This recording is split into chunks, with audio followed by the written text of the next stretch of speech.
నమస్తే.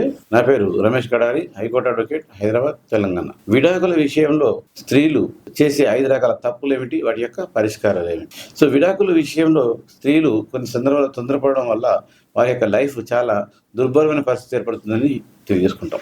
ఎప్పుడైనా గానీ విడాకులు అనే విషయంలో తొందరపడి తొందర ఆవేశంతో నిర్ణయాలు తీసుకొని మంచిది కాదు. ఎప్పుడైనా మీరు జీవితంలో మ్యారేజ్‌తోని ఒకటైనప్పుడు ఆ యొక్క జీవితం సాఫీగా కొనసాగాలని కోరుకోవాలి. కానీ విడాకులు తీసుకుంటామని నిర్ణయం తీసుకున్నప్పుడు వెంటనే తొందరపడి విడాకుల కోసం అప్లై చేసుకోకూడదు. విడాకుల విషయంలో మీరు చేసే 5 రకాల తప్పులేమిటంటే, తొందరపడి నిర్ణయం తీసుకోవడం వల్ల అతని యొక్క భర్త యొక్క ఆస్తులేమున్నాయో తెలియదు.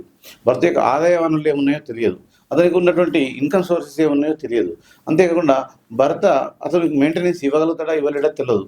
ఇలాంటి విషయాలన్నీ పరిశీలించకుండా డైరెక్ట్‌గా విడాకుల కోసం మాత్రం స్త్రీలు ముందుకొస్తే వీటిని అన్నీ పరిశీలించుకోవాలి. ఎప్పుడైనా గానీ ఒక స్త్రీ విడాకులు కోరుకుంటున్నప్పుడు, ఆ తర్వాత భర్తను విడిపోయి ఉంటాను అనుకున్నప్పుడు తనకు తాను నివసించగలుగుతానా? అతని యొక్క మెయింటెనెన్స్‌తోని తీసుకోగలుగుతానా? అతని మీద కేసులేస్తే నాకేమన్నా లాభం అవుతుందా?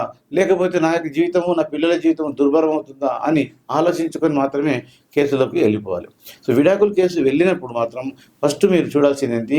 మీకు ఆదాయం లేకపోతే మీ భర్త నుంచి ఆదాయం రాబట్టడానికి భర్తకు ఉన్నటువంటి ఆదాయ వనరులన్నిటిని మీరు చూసుకోవాలి. అంటే అతని యొక్క పాన్ కార్డ్ గమనించి ఇన్‌కమ్ టాక్స్ కడుతున్నాడో లేదో చూసుకోవాలి. అతనికి బ్యాంకులో ఎన్ని అకౌంట్లు ఉన్నాయో చూసుకోవాలి.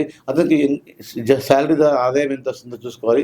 అతనికి ఆదాయం అంటే మాక్సిమం రెంట్ల ద్వారా ఆదాయం ఎంత వస్తుంది?